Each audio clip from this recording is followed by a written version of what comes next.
Thank you. The other thing Okay. is sometimes make sure that this doesn't start with the sound on. I'll show you that. Sound is on. There we go. We're live. Some really bad feedback. Yep. Okay, we're live. Excellent, thank you. All right, I'd like to call this meeting to order, please. We'll start with the Pledge of Allegiance. Pledge allegiance to the flag of the United States of America, to the republic for which it Which stands, stands one nation. indivisible. Oh. Didn't pronounce it well. Okay, first order of business is the consent agenda. Hold on. Meeting froze. Mine too. Okay, so I'm not alone.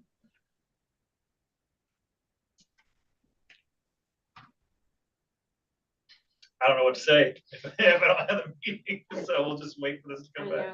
might have to go back and get Joe. Want me to go get him, Cam?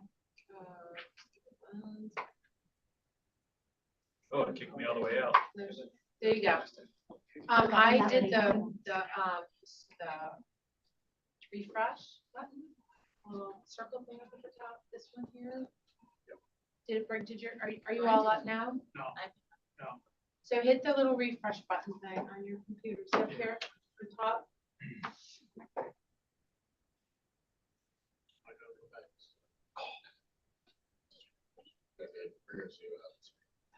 All right, well, while you guys get all that sorted. Consent agenda, recommended action, approve the following items which are in the consent agenda: 4A minutes of Board of Education, 6A budget calendar approval, 6B resolution for disposal of personal property, 6C special education. Do I have a motion? Thank you. Have a second? Thank you, Colleen, too. Any discussion, withdrawals, changes? If not, please vote.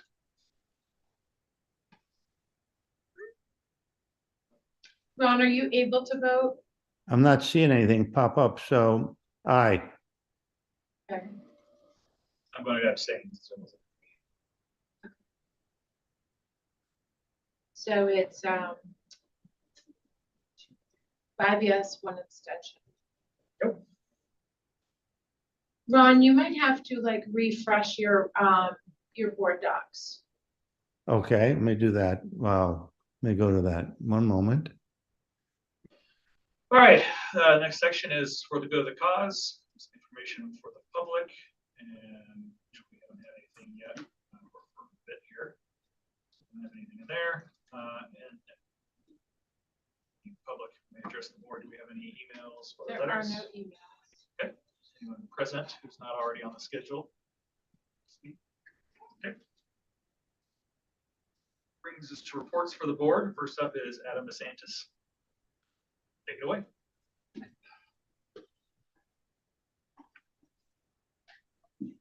Hi, thank you for having me tonight. I met with Tim a few weeks ago, and he invited me to come and this evening to join you and just introduce myself. I am the Director of Economic Development, working with Roost, reporting to the Destination Management Plan Committee. This position was born out of that plan, the Destination Management Plan 2030, which was completed and issued in 2022, with a focus as it relates to my position on diversifying the local economy and diversifying our housing stock. So that's expanding some existing options along with creating new options at various income points. And so that's what I'm here to do.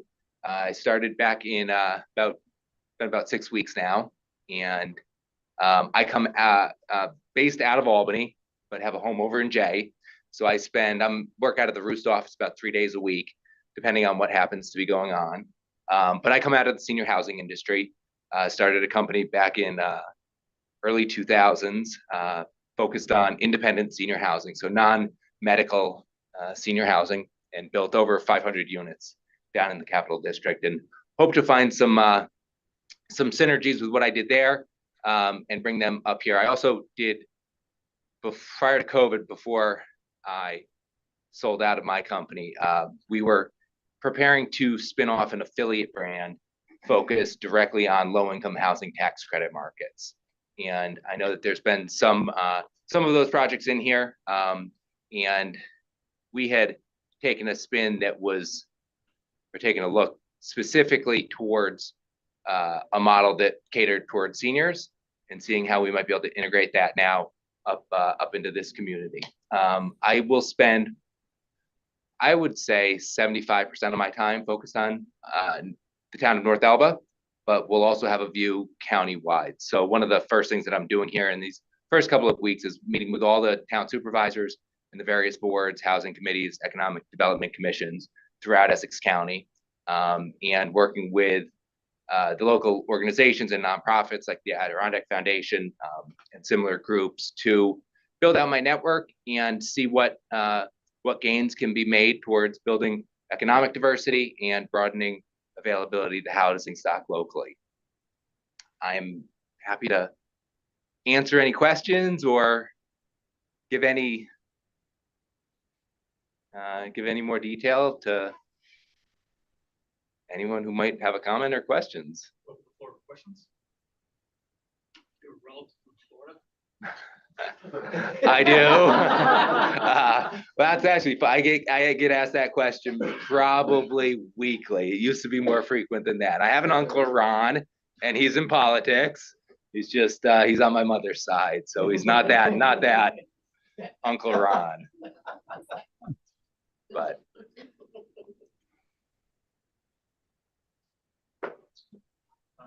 Excellent. Well, no one have any questions? Thank you very much. We look forward to working with you. yeah, no, I appreciate, again, thank you, Tim, for the invite. I appreciate the time, and I'm sure we'll see some of you around. Thank you very much. Thanks. Thanks so much, Adam. Take care. Good night.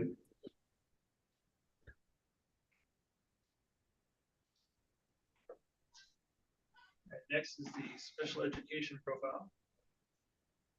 Go ahead, Sarah.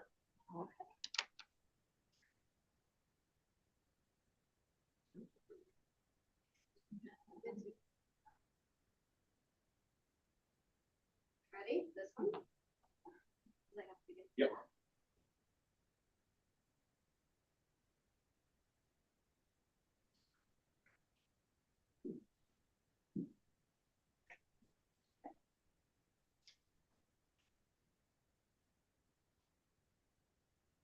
Everyone, thanks for letting me come tonight and talk to you about special education. Appreciate me a little bit of time, and if you have questions, ask along the way. This is an annual report, so you'll see some information over the past few years as well as I go through. And so hop right in. So this first piece of information is our overall population, and then our special education population, and our students with 504 plans within that population as well. And so you can see there's been a slight increase each year, but I think overall it's a pretty steady piece there. We did overall, our enrollment was up a little bit. And I think, but our number of students with disabilities was up just slightly as well. Look at that percentage. And so I do have, so right now we had the total enrollment I think used was about 548 students overall. And so about 109 students with disabilities and 31 students with 504. When you think about that in numbers and percentages, that's what we have. We took a look at instructional staff.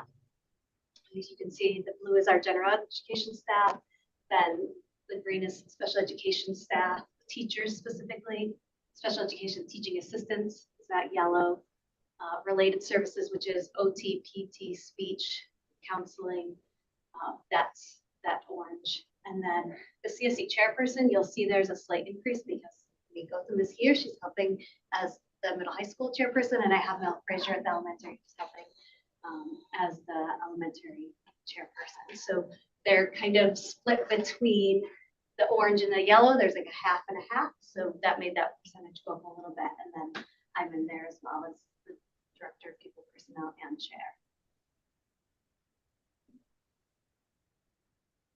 When we look at our IEP 504 placements and the grade levels they're at, you can see that we have the majority of our students are at the middle high school. That's where the majority of our numbers are as well. But elementary definitely has the next majority, and then preschool is a smaller amount, but has slightly increased since 21, 22, 22, 23. And we have seen that. That's not the highest we see preschool, but it is increasing some there as well. And then ungraded students, we have some students that are considered ungraded. Those are students that may end up attending school until the age of 22. Usually they have more significant disabilities and they fall under what's called an ungraded category. It's more based on their age pieces.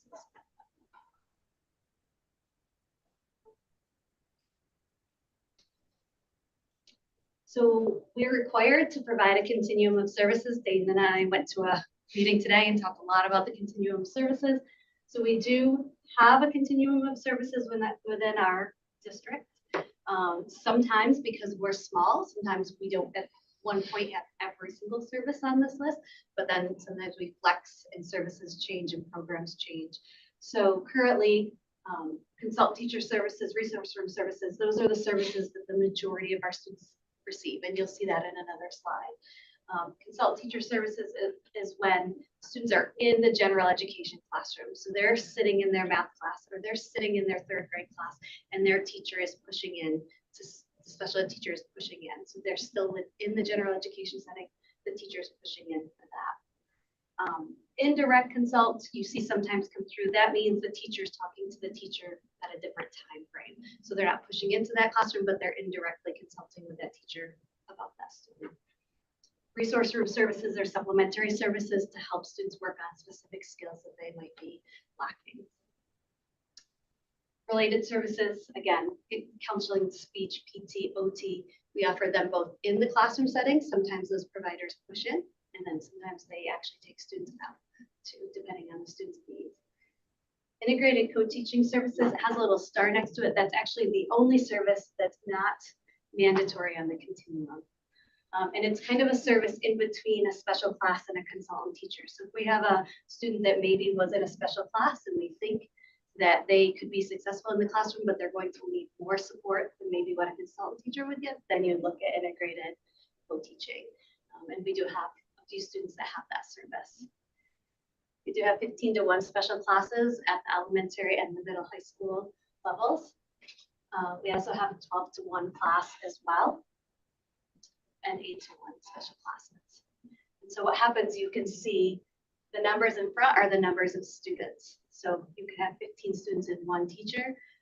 As you go down, these students will have more and more intense needs. So currently 8-to-1 is our most intensive service we have currently right now. So you have up to 8 students, 1 teacher, and 1 teaching assistant. Because we're small, and we do provide the whole continuum, sometimes we don't always have those numbers. So we might have an 8-to-1 class, we may have 5 students in that versus the full 8. Any questions about that slide?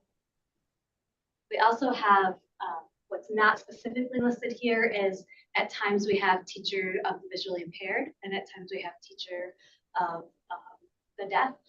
Those services usually run, it depends on how those services are running, but they will be listed under a resource room or consultant teacher service. So you might see those specific services, but they actually fall within these pieces on the continuum. And then this is our numbers and our different service types that we just went through. So you will see we have a teacher of the visually impaired currently that we're contracting with, because we do have a student that has that need this year. That's new for us this year. And then integrated co-teaching with consultant teaching being the most number of students that services they're getting. So one student might have consultant teacher service, resource room service, and say OT. So they may have a variety of services on their plan, depending. depending on their needs.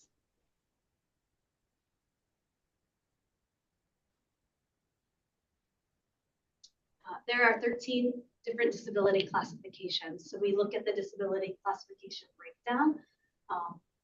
Like I said, we do have a student that has a visual impairment, but you'll see that that's a solo from the last 4 years. That's our first student with that classification.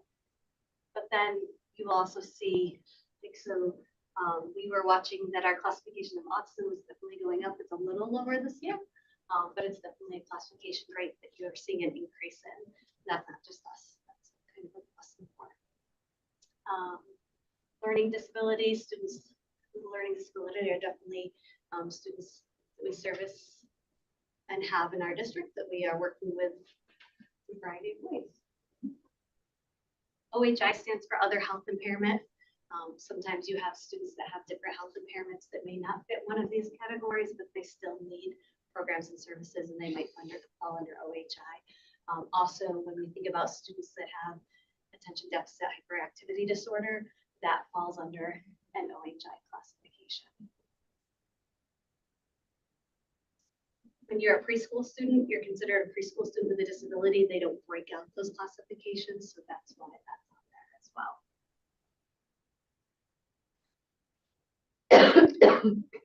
One of the things that we've worked hard to do over the years, and I try to squeeze as many years on as we can so we can see where we've come. So in 2013, you can see that we had the majority of our students were in the gen ed setting 40% to 79% of their day.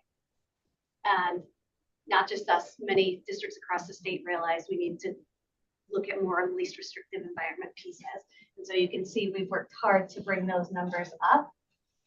So currently, the majority of our students are in the general education setting for the majority of their day. We still have students that do need more special classes, and that would be this green. And then we have students that do have some more significant needs where they are in special classes maybe for the majority of their day.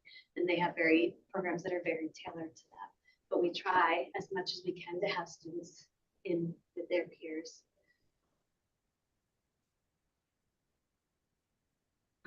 Then we compare that with the regions around us. We always have to go back a couple of years on these comparisons because I have to wait for the state to put that information into the report card. So when I go back and look at the report card, the most recent information we have is 21-22. And you can see that we're right up with the district, and many districts have brought these numbers up over the years, but you can see that we're right up there with other districts as far as least restrictive environment in our region. And we currently don't have any students in a separate setting. I will say we do have some students that are receiving services in CBES in Plattsburgh, but that's not considered a separate setting. A separate setting would be a residential placement outside of our district. So that's not considered a separate setting because we're still over there programming.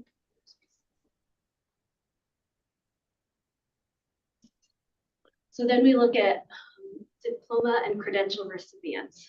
So when we look at last year, so overall 72% of our general ed students were diploma and credential recipients. 10% were students with disabilities, 15% were students with 504 plans, and then we did have students leave with what's called I've got CDOS up there for short. That's a Career and Development Occupational Studies credential. So that is a credential, and students can leave with that credential if they meet specific qualifications. So you'll see that the past 2 years we did not have that, but last graduation we did.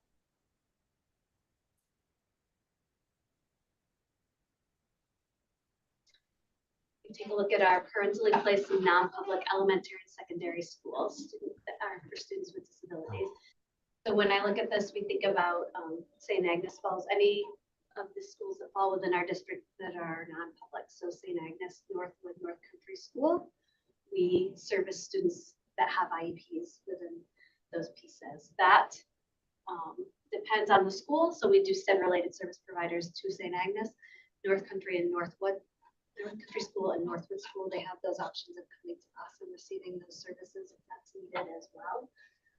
And that really, part of that is it's the board discretion on where those services take place when we look at this. So currently we have 8 students that fall into that. That significant jump up in 21 to 22 and on, is that representative of what we've seen in those younger grades coming through, like the preschool in the last couple of years? I'm not exactly sure what that jump is. The graph is a little deceiving too, because this is a, not like this Yeah, is a 4 and this is a 9. right. So I'm not sure of the reasoning as to why that jump was there. It also sometimes depends on who's moved into the area, because if Right. it's, say, students at Northwood, like they could come from other states and other places. And Northwood did put in some more services.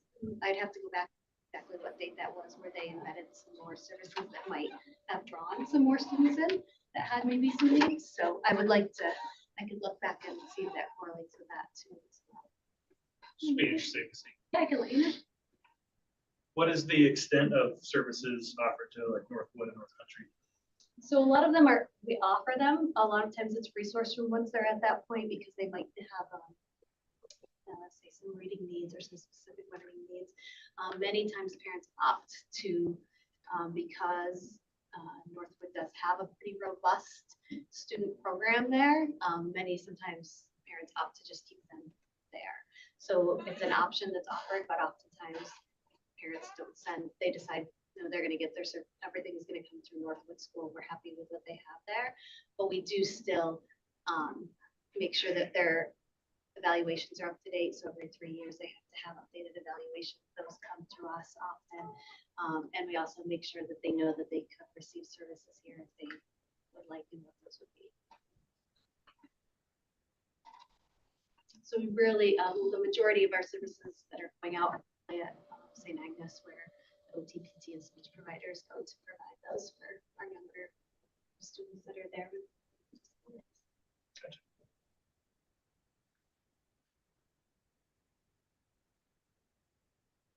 Students instructed at home is another, homeschooling is another piece to this. So students that are instructed at home still have the opportunity to also have services if they would like here in the building.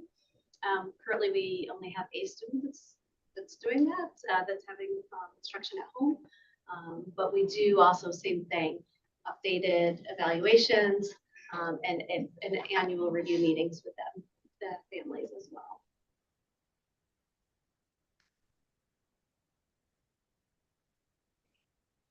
TCIS, so we do have a TCIS update. We are continually training for therapeutic crisis intervention for schools.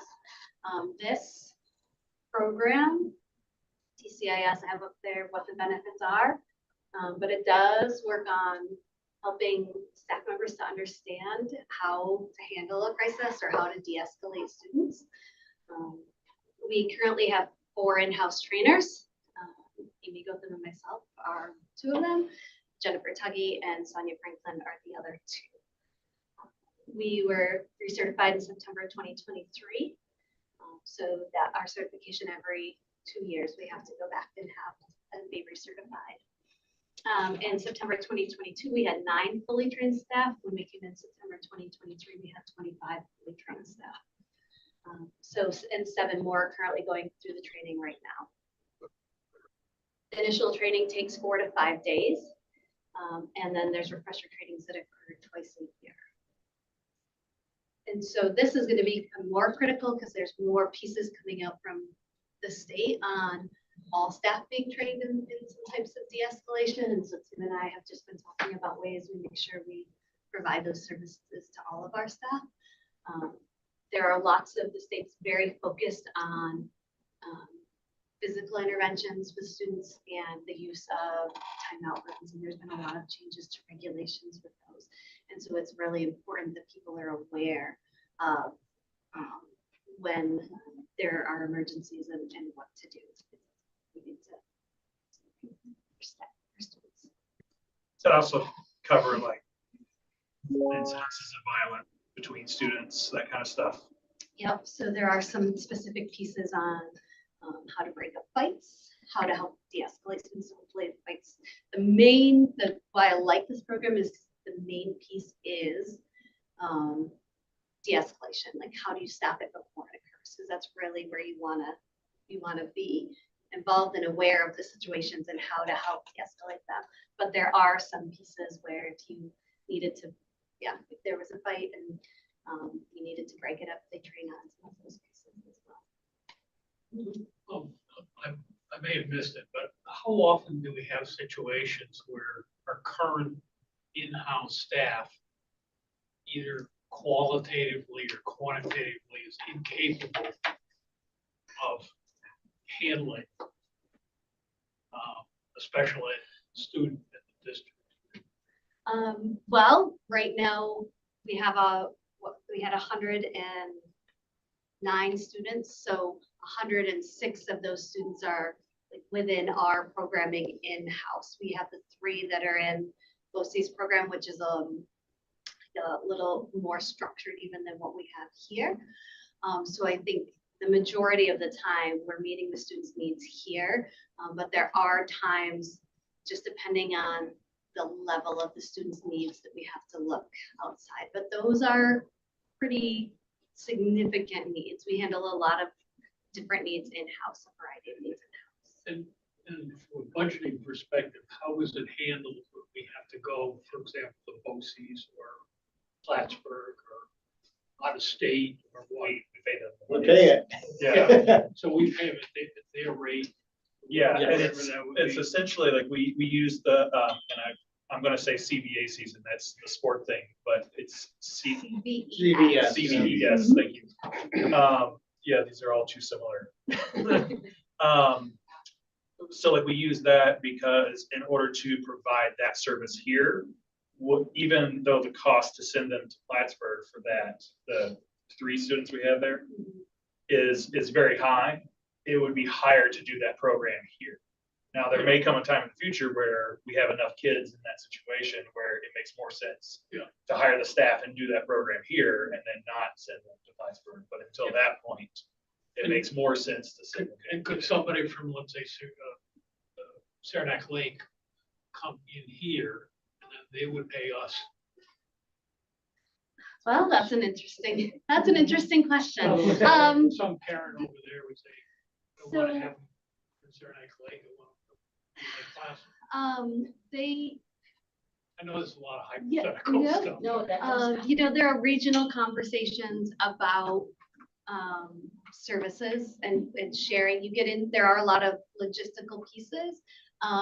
Sometimes, so the rate of what it would be for a parent to say they wanted to come here, the rate of tuition and those things would not balance out that rate of what it would be for us to support. So those would be like conversations between districts versus parents coming and saying, I'd like to put my student Yeah, in so this. it's kind of an ad hoc situation. What was that? It's kind of like an ad hoc Mhm. negotiation, I guess. I was just curious. Yeah, no. So what you're saying is pretty much you have a sufficient number of qualified people to handle virtually, you said 103 out of 109 or something like that. Yeah, I think 106 Yeah. 106 out of out of 100, 100, yeah. Yeah. Mhm. That's to me. Plus our special education staff is a little unique here in that they also help to make sure the 504 plans are running smoothly as well. Not all districts have that combination, but our special education teachers oversee IEPs and 504s, where some districts have 504s be more gen ed than we have them helping. So our staff has a little more of that responsibility than some districts do.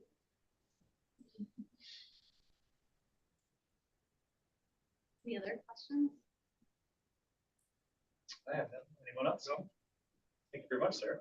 Good. Thank you. Thank you. Thank you for your time. See if I can. Thanks, Sarah. Okay, the policy committee report.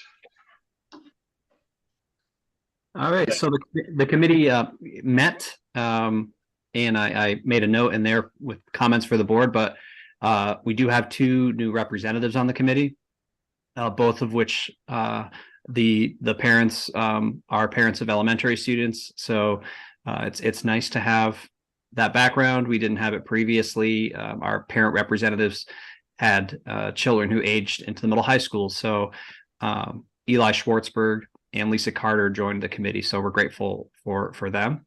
And Colleen Skufka was in attendance representing the board, which was great. We talked about just shy of a dozen policies, and the result of that is 6 first read policies with generally some minor inclusions from the committee for the board's consideration, with perhaps one exception, which is a new policy as required by law, as signed in by Governor Hochul recently. So I'll review what those are. But in order, the first policy, 4321, is our overarching policy that addresses students and programs for students with disabilities. And the real changes to this policy are nominal based in law. But the main one is that as of last year, there was clear case law from the commissioner that stated students have a right to free access to public education up until the age of their 22nd birthday, or until they receive their local diploma, whichever happens first. Previously, the law was age 21. So the first recommended change is in honor of that case law. So just saying, changing it from 21 to 22 is the programming. And then the only other significant change just has to do with changing the language as it pertains to his or her, changing it to their, and having some more general neutral language in the policy. So with those 2 exceptions, there really is nothing significant for our programs for students with disabilities policy. And I'll keep going through, but at any point, please do ask any questions or interrupt if you have any. The next policy, 4321.12, has to do with our timeout and physical restraint policy. So this policy is a required one by law, and it is something where when students, when their behavior escalates to such a point where they can no longer safely be maintained in a general education setting, then it outlines the parameters whereby a student would go to a timeout room to de-escalate if need be. And we have an entire regulation how we internally handle these situations.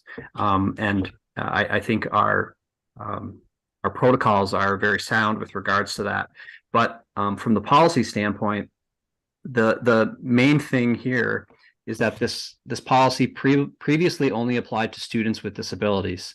And the change now is to include all students, be they in the general education setting or in a specialized setting, ultimately because the timeout and physical restraint policy outlines the expectations as governed by law to safely address escalatory behavior by a student, regardless of whether or not they're a special education student or a general education student. And so the inclusion of language recognizing that this policy pertains to all students and not only to special education students is really the meat of change here for this next policy. Okay, our next policy on the docket is 4321.15. This has to do with confidentiality and accessing of the IEP. There's some additional language that's been added recently, which discusses our obligation to protect students' personally identifiable information, or PII. And this is in reference to Education Law 2D, which was passed, which outlined the parameters whereby a school district may circulate student data to staff members who have an educational interest in viewing that student's information. And it outlines the parameters whereby that can be done safely so that a student's data is not likely to be made accessible to those who should not be able to view it. Similar to the first policy I discussed, they also recommend changes in the language as pertaining to gender to make it more gender neutral with they and their as opposed to his and her. there's some lengthy notes about the benefits of using the phrases will or must as opposed to shall. So with our resident lawyer on the board, Ron, I'm sure you can appreciate the niceties. So Shell is mandatory. Yeah. so we are taking their recommendation to move away from shall to will or must. Mhm. And those represent really the primary aspects of that policy. All right, our next policy, 4327, governs how homebound instruction may take place. Similar to the first policy, it adds the age of free access to public education to age 22 as opposed to 21. And it also changes the requisite hours that a student who receives homebound instruction is entitled to.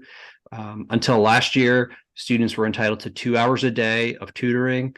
And with changes from the commissioner, that has now been changed to 3 hours a day. So we are already comporting with that expectation, but now our policy, once approved by the board, will reflect that change in law. The next policy is 8130.2, and this one is an entirely new policy for the district. It's also an entirely new policy for any public employer who employs more than 20 employees in New York State. So the Workplace Violence Prevention Act, which was passed, requires that public employers of a certain size, that they take stock of the potential conditions in various facilities that they have and conditions for various employee titles. And they do an analysis of the likelihood that an individual acting in one of these facilities or in a certain job title could fall victim to public acts of violence. And so there are certain conditions in the law that was passed that the policy needs to take into account.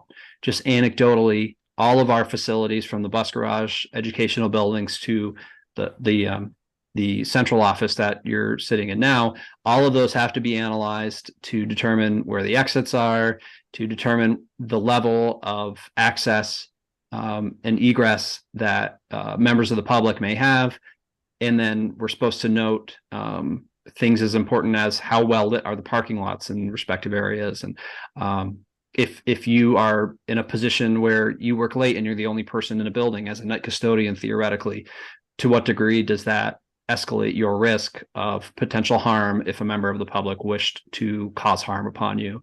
So this was passed very recently, and the mandate from the governor is that it be put in place by January 4th of this year. So to that end, we've worked pretty diligently, Dana and the administrative team and I, to put this in place, and we feel confident that with the passage of this at the December 19th meeting, that we will be able to stay in the good graces of Albany with regards to this. Our second to last policy, 8130.2, has to do with buildings and grounds inspection. Is that correct? Let me just pull my notes here. Thanks for your patience. Oh yeah, that is workplace violence. I apologize that my last policy that we discussed is the policy on the rights of employees to express breast milk in the workplace.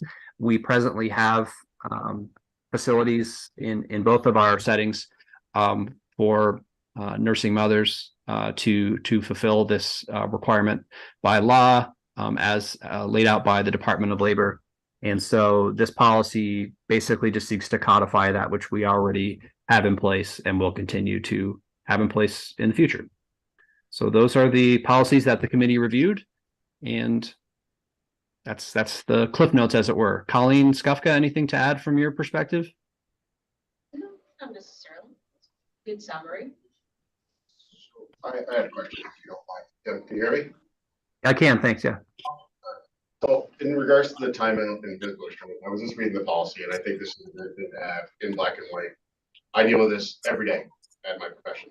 And the only thing I didn't see, and I'm sure there's documentation that you guys as special educators have to have, the school has to have, is there a certain amount of time that the student needs to be checked on? Is it constant supervision?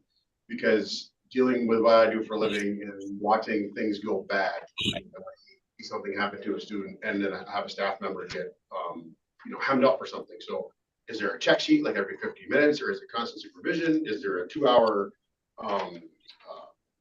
we do 2-hour checks where I have to go and check on certain people? Is there medical? Like, these are all the things that I see in this policy that aren't here that scare me. And I don't want to see anybody get in trouble or a student get hurt. You know what I mean? So I guess those are my questions. You're probably like St. Louis and answer. So. I am not like that at all, Ryan. So to be honest, I would say half of our 2-hour policy committee meeting was spent discussing the intricacies of this amongst the committee as well. So you're certainly touching upon the right nerve here. Basically, most, if not all of the questions that you brought up are included in our regulation, which is our boots on the ground guidebook, so to speak, of how we implement the policy. And typically, there's only 2 circumstances when a student would ultimately be in a timeout room. The first is if they have a behavior plan that has been put in place over time, which was built in consultation with the school psychologist, and the behavior plan indicates that if this, then this, if this, until there's progressively a level where the action and reaction are that a student, exhibiting certain behaviors in the plan will go to the timeout room for their own safety or the safety of others. The second instance is if a student who doesn't have a behavior plan exhibits aberrant behavior, and that behavior has the capacity to have imminent danger to themselves or those around them. But in either of those circumstances, once a student ends up in the timeout room, it's monitored at all times, and the clock starts ticking immediately. So parents are notified when the students are placed inside the timeout room, and then when students stay in there for 30 minutes, that's with the exception of a student who has a behavior plan and an IEP that allows for additional time, which is a complete rarity. That is the trigger point whereby then the parent has to come and pick the child up. That's so our mark internally is 30 minutes or less, essentially. I appreciate you. I just wanted to make sure that you covered everything, because there's a lot of language in there that I see daily, and it's like, that's scary for a district to have to do that. Right, and if you want, up here, I pulled up, here's the piece, and you can go in and you can see all the policies and the regulations in there. So if you wanted to read them. I'm going to, absolutely.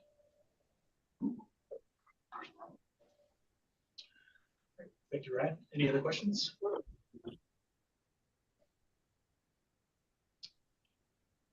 All right, if not, we'll move on to the superintendent's report. Okay, so I have uploaded the report for the board's reference later if they so wish, but just some of the main highlights here. Of course, we've got something like less than 15 days of school left before the holiday break. And so this is the time that we have a variety of holiday events taking place across the district.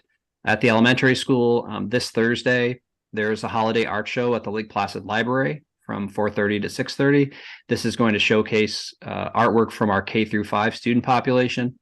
And this is all put together by Rebecca Filion, our elementary school art teacher. So it's great to see our student artwork out on Main Street and in the Lake Placid Library. So if anyone has time to pop in there with a walk around the lake on this Thursday, then you'll get to see some great artwork.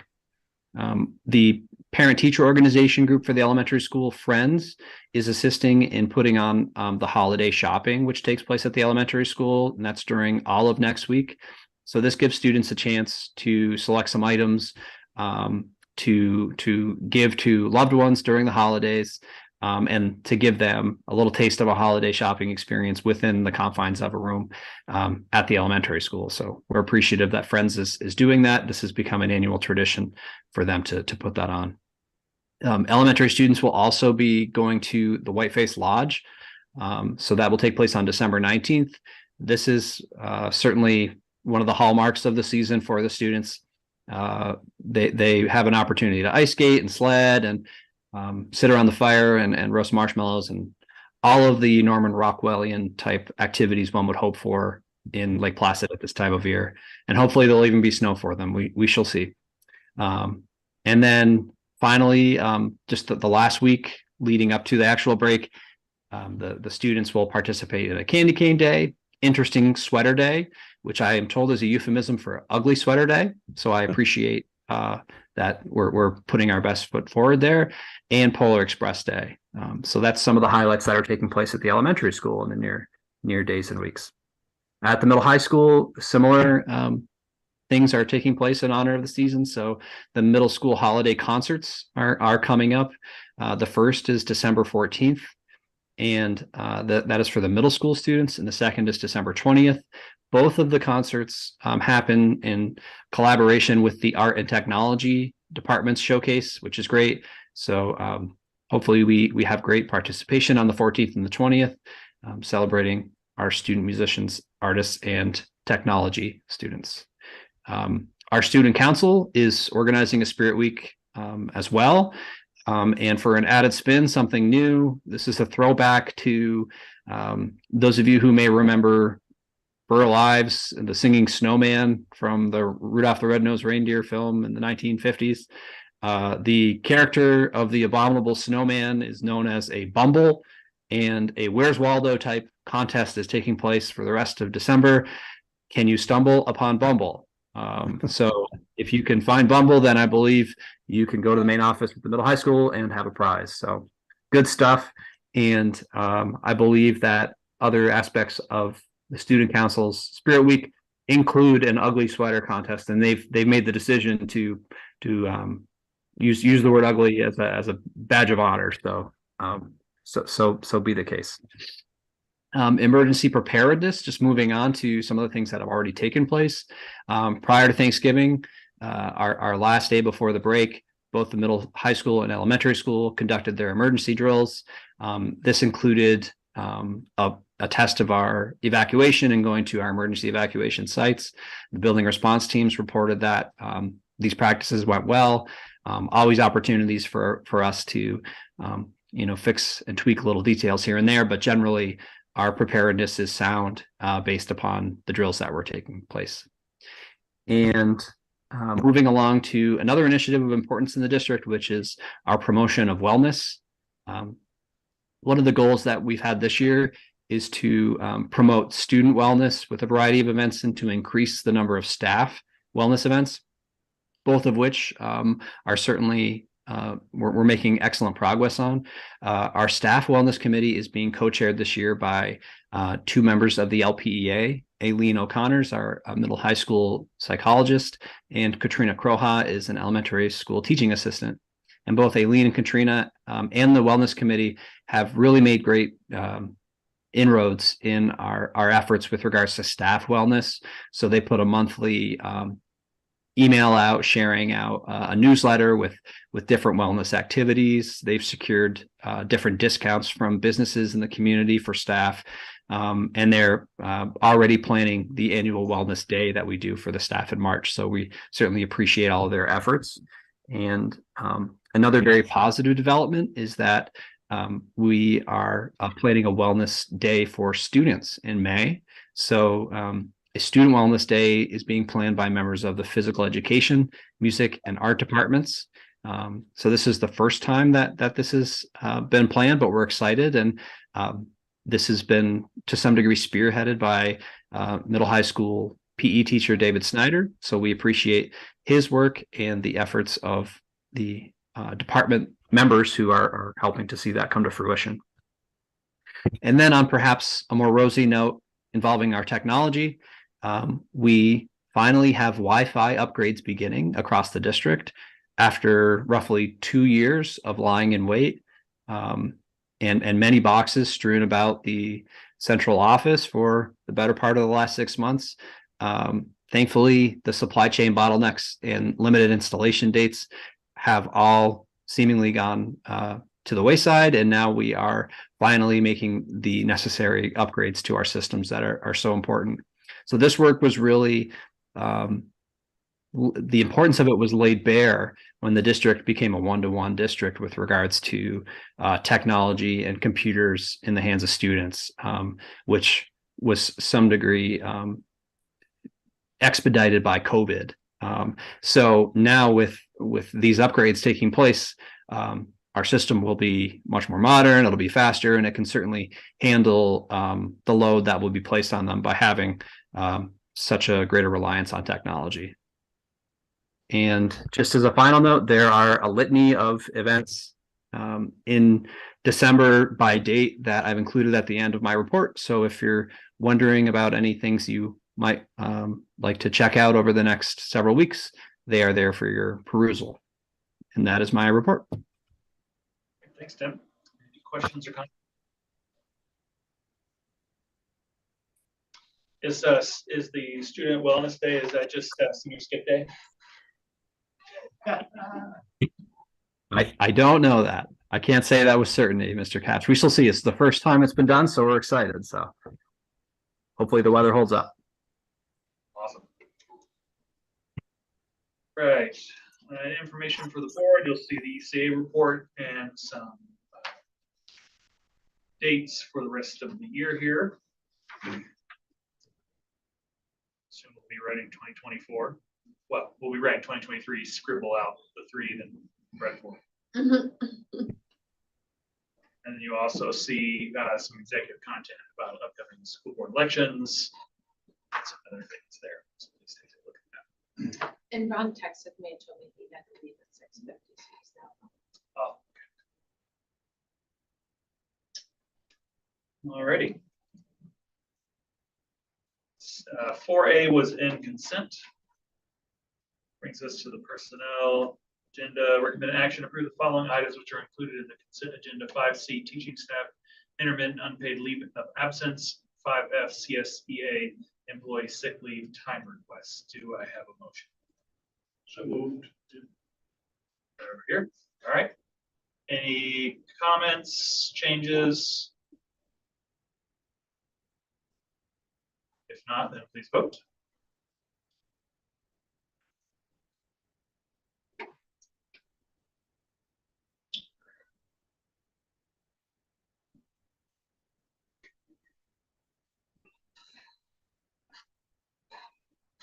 Five yes. Everyone.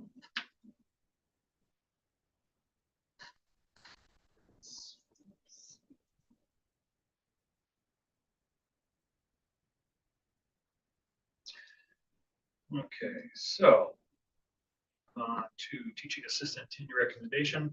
Recommend action upon the recommendation of the superintendent approve the intermittent unpaid, or sorry, that was the. So 5B says the thing about the unpaid leave. Oh, mine says, do you want me to read it? Yeah, hold on. Just see what's going on here. I think that maybe it's lagging. Okay, I think we're good if I don't touch it. We're fine now. All right, recommended action upon the recommendation of the superintendent, employee number 828, also known as Andrea Dole, who holds a level teaching assistant certificate is hereby granted tenure in the area of teaching assistant on December 10th, 2023. Do I have a motion? Thank you, Ryan. Do I have a second? I'll second. Doug? Any questions, discussion? If not, please vote.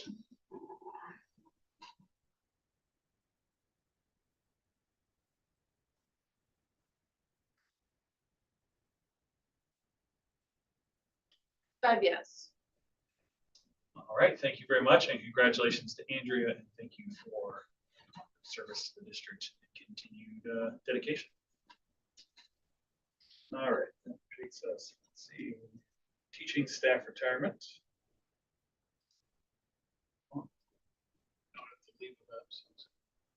That was in consent. I see. Recommended action upon the recommendation of the superintendent, accept the retirement of employee number 65, Dana Damp, science teacher at the middle high school, effective June 30th, 2024. Do I have a motion? We'll do Colleen first and then Ryan second. That's all right with everybody. Any discussion, questions? I know you can't, I've already asked this, you can't just vote no so that we keep teachers. Apparently it doesn't work that way. So, 5 yes. thank you very much, and she will be very missed. At the Vermont. Thank her for her years of service to the district.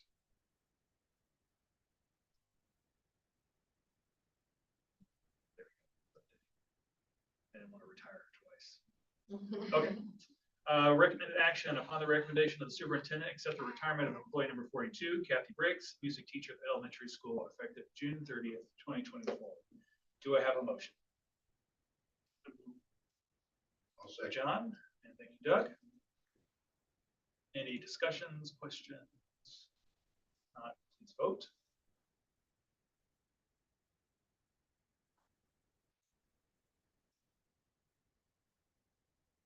Five yes. And thank you, everyone. And we also thank Ms. Briggs for her years of service and bringing music into so many kids' lives. And we will miss hearing Yellow Submarine every year. So I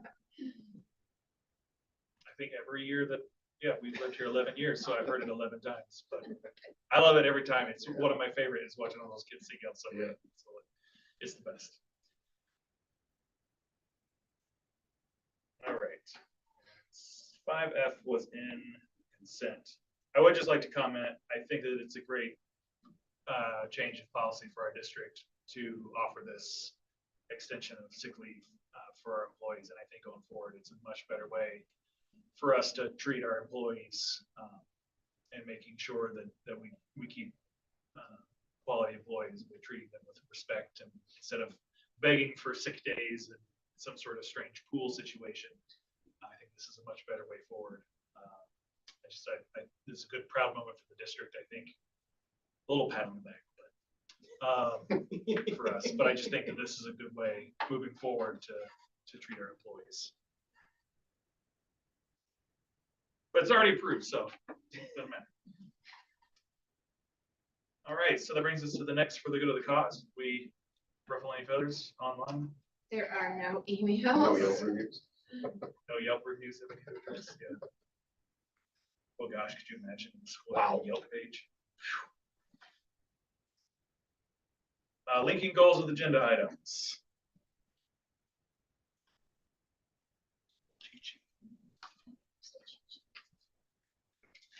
Students first and foremost with the wellness days that you're implementing with the kids.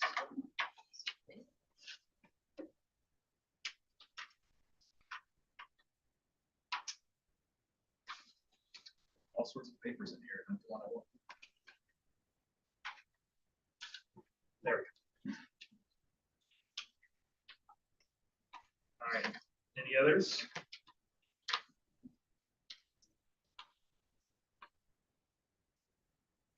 Let's see.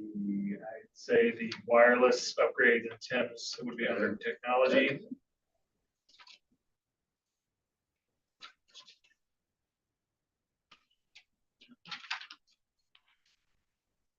Special ed presentation, students first and foremost. I think also under strategic goal number 2, education. Yeah. We can take it. Like it. All right. If anyone has any others, please send those to Karen. Next meeting date and location will be December 19th. We'll be over at the elementary school. And I believe we're going to do a little tour. Correct?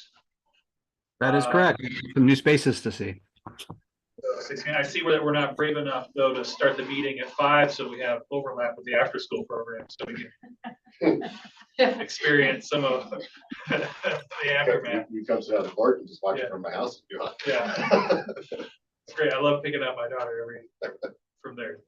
It's because you're having a bunch of fun. Oh, yeah. And then you'll see the dates starting in January after that. So only one more board meeting in 2023.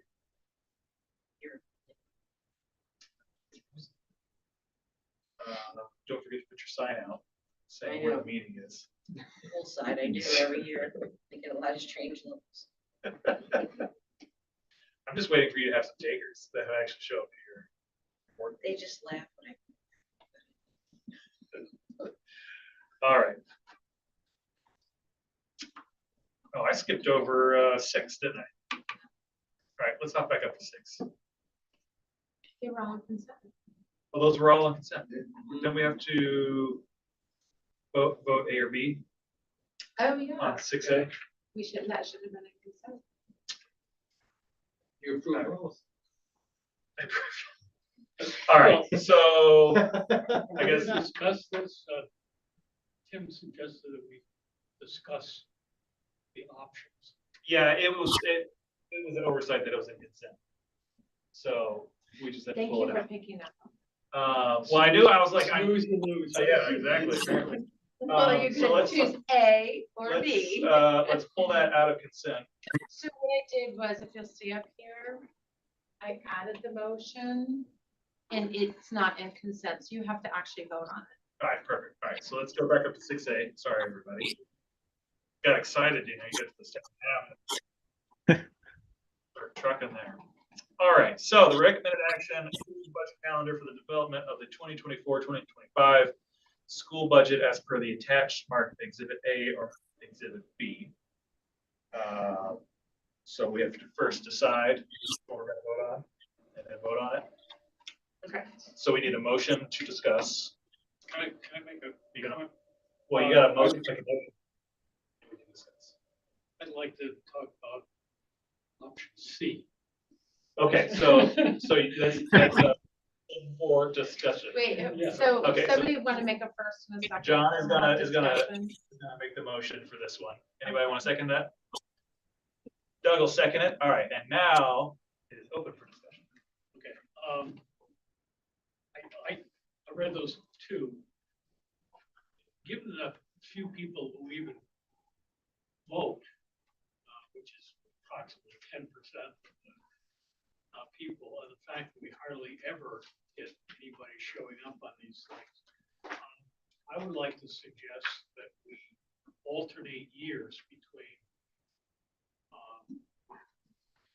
Lake Placid and Wilmington, and that the other, and it gets put onto Zoom, and that we have a very active outreach program to let people know that if they can't make it, they can Zoom it. And if they have any questions a priori, that they, essentially it's, the beginning of the meeting where you kind of make any questions. I think it's becomes rather onerous to have two identical meetings. And I think by having one definitely in Zoom and then alternating back and forth, we're fulfilling the transparency aspect, and we really give a lot of opportunity for people to be either Zoom or to make comments, because they're basically reading the same thing. It's in copy in addition to a verbal presentation. What if we make the village mayor, and town supervisor, Wilmington arm wrestle to see who needs the, We or alternate, that's more civil, I guess. I'm open to that. It seems to be a good compromise and very equitable, so. How do we go about making that change? So, up here, Ooh, look at you. I added another motion, so I would recommend that you then adopt Exhibit B, which is the one with the language to say, to alternate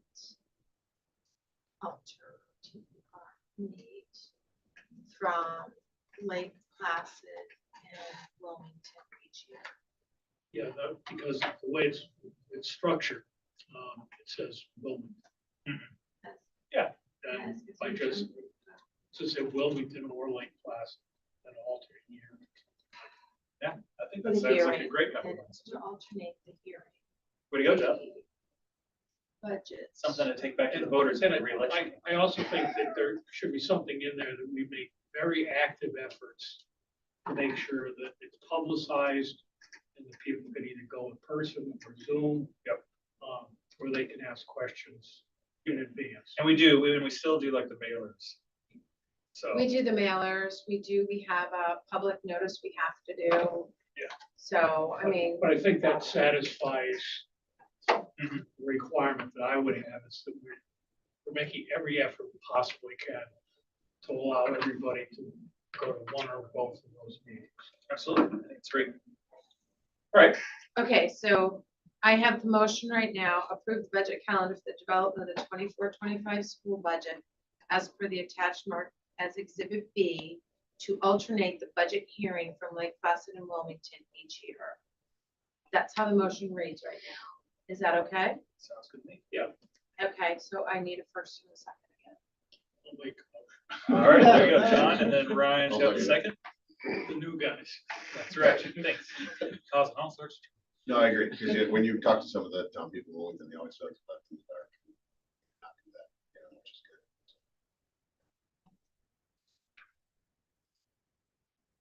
All right, everyone vote.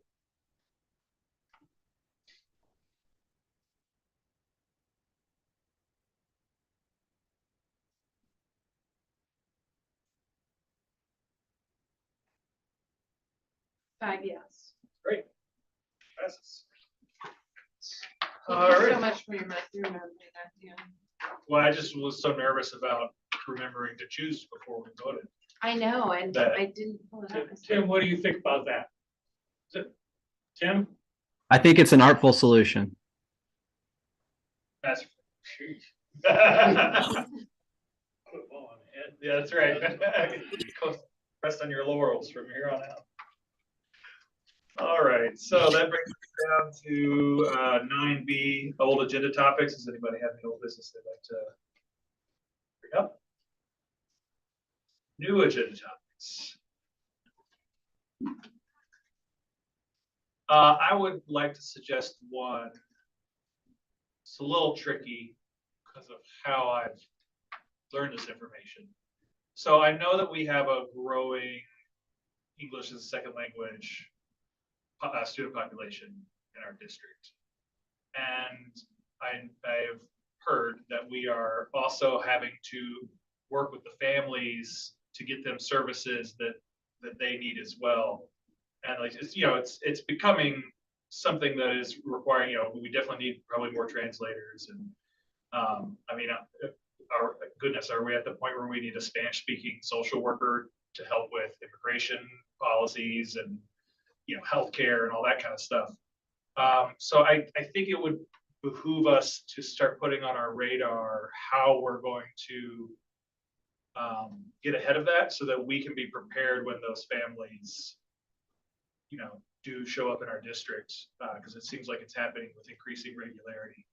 And then also I think reaching out to possibly the organizations and institutions that are bringing these families to the area to maybe try to get some heads up when this is happening, so that it's not that a family walks through our school's doors speaking no English, but needing to register 3 kids for elementary school and high school, but they don't have transportation, they don't have healthcare, they're missing some services. And so I think that we need to start moving upstream in this problem. But I think the first step would be trying to come to grips with, what is the current situation? Like, what is the current load with students that need that kind of education? And also what kind of, what kind of extra services are we having to do in order for these families to integrate into our communities and to, to start living here. So I just want to get ahead of that situation so that we're prepared versus constantly having to scramble at the last minute. Right, so would you suggest that a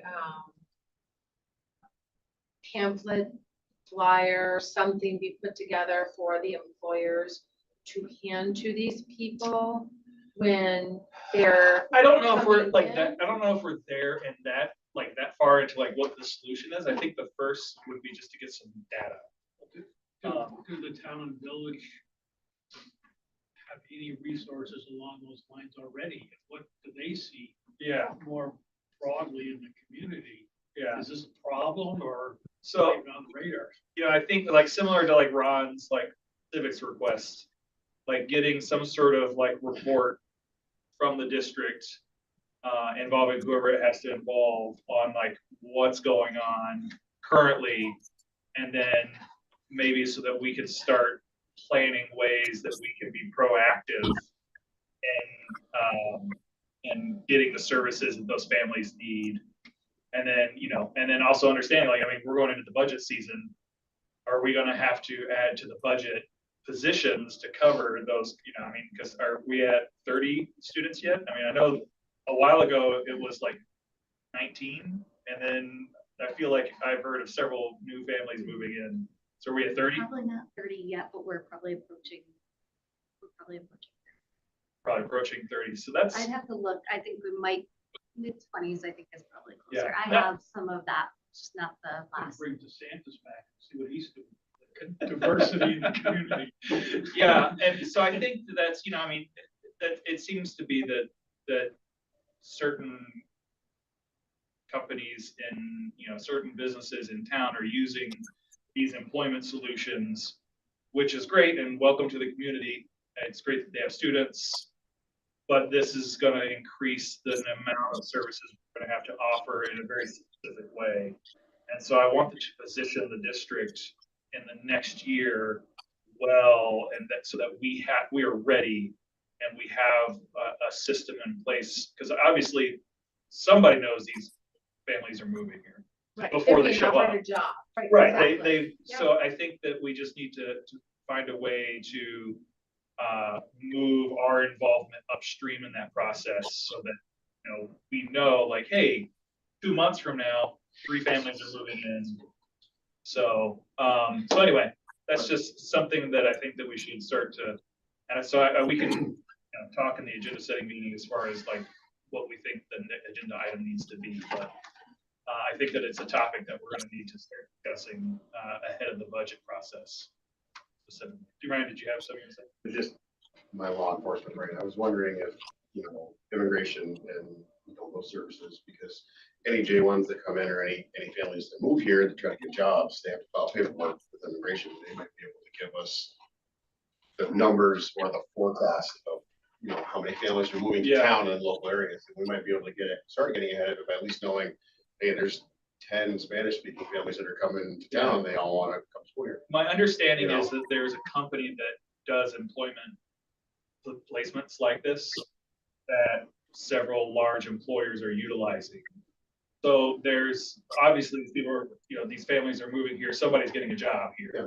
So I think, you know, getting a heads up or something along those lines. Obviously, there's a lot of paperwork involved moving to a different country and getting a job. So, you know, I just think that that's something that we need to be prepared for and, you know, be ready to welcome these people to our community. So, We do sit down, might be worth it to look at that avenue and see, hey, contact Immigration Plattsburgh and say, hey, do you know of any companies that are bringing people in? You know, but I mean, I'm we sure you the know, company, I'm yeah, just saying, we might be able to have a direct, this is the numbers, there you go. maybe. So I think that's, I would defer to Tim and Karen and Dan, and you guys can figure out. Yeah, that's timely for sure, Dan. And I think, as you said, we'll talk an agenda setting, but certainly a presentation, maybe something not too dissimilar from the layout that Sarah provided with her special ed report, but just giving us a look at how this unique situation has evolved over the past several years for us, what our pressure points are. And, you know, I can tell you anecdotally that in my monthly discussions with the town and the village, that we really are the tip of the spear with regards to providing services for the families that are coming in, because of our obligation to that free and public education. So we've even put feelers out to look at some community schools programming to teach English as a second language to families, of just as a way to try to take the pulse on this.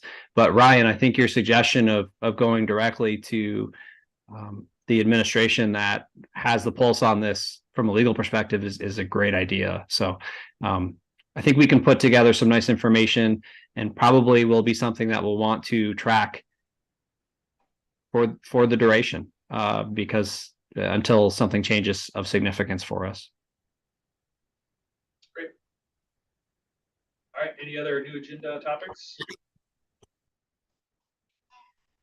If not, I'll adjourn the meeting. Recommended action, motion to adjourn the meeting at 7:15 PM. Do I have a motion?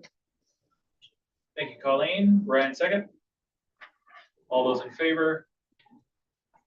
Aye, thank you. Thank you, everyone. Thank you, guys. Thank you. No one say anything until she turns off the line.